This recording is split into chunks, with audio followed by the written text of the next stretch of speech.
M, ton prochain tome 2. Suite directe où on avait Kazumi qui avait retrouvé un petit peu la trace de Saki, enfin de Saki qui avait retrouvé, qui commençait à lui faire un petit peu des supplices avec sa nouvelle petite amie. Je ne vais pas forcément trop en dévoiler, mais ouais, ça va pas forcément très bien se passer. Il va nous être un peu traumatisé et Saki va, après les horreurs, nouveau disparaître, même si les horreurs sont, à dire, moins graves, ça reste grave, mais on a l'impression qu'elle a un peu retenu quand même la leçon. Elle essaie surtout de faire un peu une leçon à Kazumi en disant attention. Tu sais ce qui s'était passé lorsqu'on était lorsqu'on était en primaire. Regarde, je suis encore capable de faire des trucs. Je suis limite encore plus folle d'amour que toi avant. Fais attention, je te préviens. C'est vraiment la limite la dernière fois qu'on voit ça. Donc, elle essaie de lui donner un petit avertissement.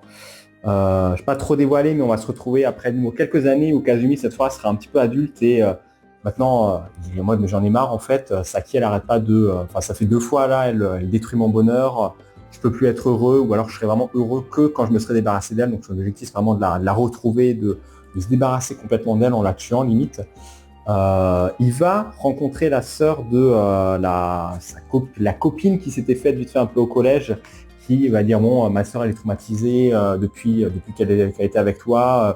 Le temps a passé, mais j'ai quand même envie de savoir ce qui s'était passé. Donc il lui tire un peu les verres du nez. Ils vont essayer de trouver un peu, il va lui expliquer la situation. Il va essayer de trouver un peu Saki. Ils vont se rendre compte que Saki, elle a disparu dans un endroit. Elle semble un petit peu amnésique. Ils vont se dire ok, c'est peut-être le moment de faire quelque chose. Donc la sœur va essayer de récupérer un peu des infos sur ce qui s'était passé en se disant elle va peut-être avoir des choses un peu dans ses dossiers, des images et tout ça que je peux me débarrasser pour peu que ma sœur, elle souffre et que je puisse lui dire ok c'est bon, on a réglé le problème, tu peux maintenant tourner la page, Saki t'en mettra plus, elle a complètement oublié tout ça. Ça va pas très bien se passer malheureusement. Saki va très vite retrouver le caractère dont elle avait. Et Rose, on a l'impression qu'elle va retrouver Kazumi de nouveau. Ils vont revenir un peu à l'étape où ils étaient tout au début. Sauf que clairement maintenant ils sont adultes. Donc Saki a un peu en plus d'avoir ses sentiments, a de l'argent, a des convictions. Elle a envie de vraiment faire avancer les choses avec son amoureux.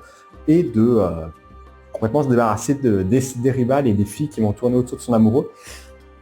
C'est malsain. En vrai, franchement, je pense que c'est vraiment le mot. Il y a des côtés un peu malsains, il y a des côtés vite fait un peu gore, limite de la violence gratuite un peu par moment. On comprend aussi un peu le côté de Kazumi qui vraiment est en mode non mais faut que je me débarrasse d'elle, il faut vraiment que je trouve une solution. Il essaye et même là encore, même avec le retour, il est un peu il est en mode merde. J'ai l'impression qu'on a limite fait une connerie, mais il se dit il y a peut-être quand même une lueur ou un truc à faire pour essayer de s'en débarrasser, mais il a intérêt à la jouer fine.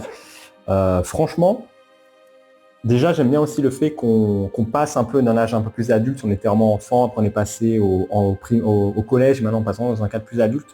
J'ai hâte de voir ce que donnera la suite. C'est quand même un peu gore par moment. Faire quand même attention, comme je dis, c'est toujours pour public averti.